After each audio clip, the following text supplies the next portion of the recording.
You know, Prof, the issue of centralizing has to be done in the context of law. The national government and the county government, the constitution is very clear. These are two independent institutions.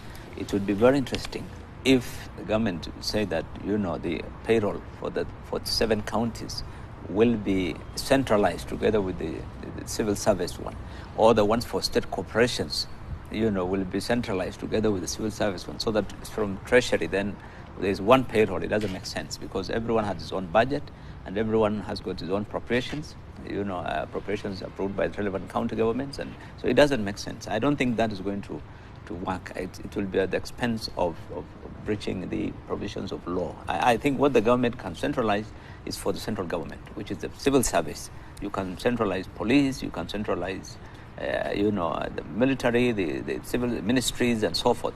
But you cannot even include the one of Teacher Service Commission, which is an independent, again, constitutional commission. Teachers, you cannot add the one for county government. So right. I think you can talk of centralizing, but I think it must be in the context of law. Fair enough, but the law also then explains and it speaks to the enhancing of coordination, consultation of these two particular levels. No, coordination, yes, but you cannot. How are you going to do that? I mean, the payroll is done. The payroll for Mandera is done by the county government of Mandera. So you'll send it to Treasury in Nairobi just to put it in the same portal and say this is our payroll for the whole country. I mean, it doesn't add any value. Well, gentlemen, there's a conversation going around about devolution should have worked for people, bring resources closer to people, but as much as we devolved certain functions, we devolved corruption. Well, look.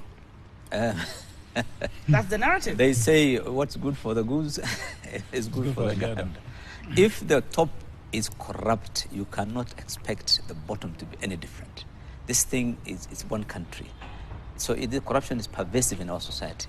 So you cannot say, look, national government can get away with murder, but, you know, county government should not get involved in that. It doesn't. It's one and same institution. So you can't expect that the county governments will be free from the ills that are affecting the national government. That would still be there.